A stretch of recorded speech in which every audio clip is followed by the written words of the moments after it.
함레니주막과 리보세라닙에 대한 FDA 파일링의 여부는 언제 발표될까요? HAB는 5월 16일에 NDA를 제출했고 오늘은 7월 15일입니다. 그러니까 2달이 지났습니다. 그러나 아직 파일링 여부는 발표되지 않았습니다. 알고 보니 늦어도 8월 중순에 발표된다고 합니다. 그렇다면 지금으로부터 남은 한 달 안에 파일링 여부가 발표되는 것입니다. 그래서 한 달만 기다리면 자연스럽게 파일링 여부를 알 수 있습니다. 그렇기는 해도 저처럼 마음이 급한 사람은 그 한 달을 쪼개서 그 중에서도 언제 파일링 여부가 발표될지 궁금한 것도 사실입니다. 그런데 어떻게 알 수 있을까요? 정확하게 알 수는 없지만 다른 사례를 참고하면 대략적으로 추정해 볼 수 있을 것입니다. 생각해보니 우리는 이미 바이오젠과 세이지 테라피틱스의 파일링 발표 날짜를 알고 있습니다. 그러므로 NDA 제출 날짜만 알면 심사 기간을 알 수 있습니다. 왜냐하면 파일링 발표 날짜에서 NDA 제출 날짜를 빼면 심사 기간이 나오기 때문입니다. 쉽게 말해 종료 날짜에서 시작 날짜를 빼면 기간이 나옵니다. 현재 우리는 종료 날짜를 알지만 시작 날짜를 모릅니다. 그래서 시작 날짜도 찾아보았습니다. 그럼 순차적으로 일정을 살펴보겠습니다. 2022년 12월 6일에 바이오젠과 세이지 테라피틱스는 NDA 제출을 완료합니다. 이것이 시작 날짜입니다. 그리고 2023년 2월 6일에 바이오젠과 세이지 테라피틱스는 NDA 파일링을 발표합니다. 이것이 종료 날짜입니다. 파일링 발표 날짜에서 NDA 제출 날짜를 빼면 심사기간이 나옵니다. 그랬더니 심사기간은 62일이 나왔습니다. 즉 2개월입니다.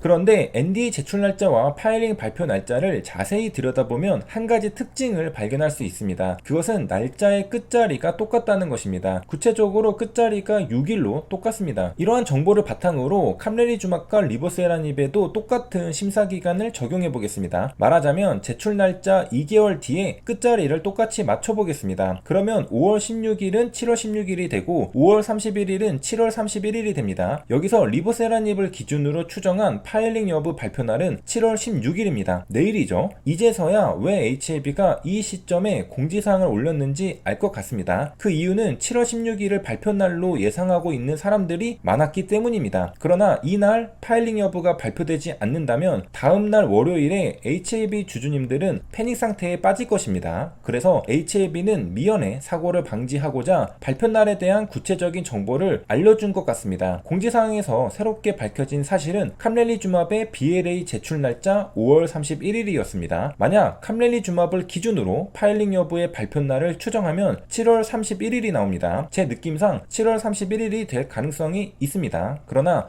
어디까지나 예상일 뿐 정확한 날짜는 아닙니다. 아니면 정말로 막바지인 8월 중순에 발표될지도 모르죠. 정리하면 다음과 같습니다. 리보세라닙을 기준으로 추정한 파일링 여부의 통보 날짜는 7월 16일입니다. 그러나 공지사항이 나온 타이밍을 볼 때 가능성은 낮습니다. 그 다음 함레니주맙을 기준으로 추정한 파일링 여부의 통보 날짜는 7월 31일입니다. 이 날짜는 가능성이 높아 보입니다. 다만 미국 시간과 중국 시간이 다르기 때문에 오차는 존재합니다. 마지막 최대 74일을 기준으로 추정한 파일링 여부의 통보 날짜는 8월 중순입니다. 이 날짜는 가능성이 중간입니다. 이렇게 해서 이번 영상은 여기까지입니다. 빅토리 주식TV는 무료로 종목 추천 서비스를 제공하고 있습니다. 현재까지 총 수익률은 44.6%입니다. 도움이 되셨길 바라며 시청해주셔서 감사합니다.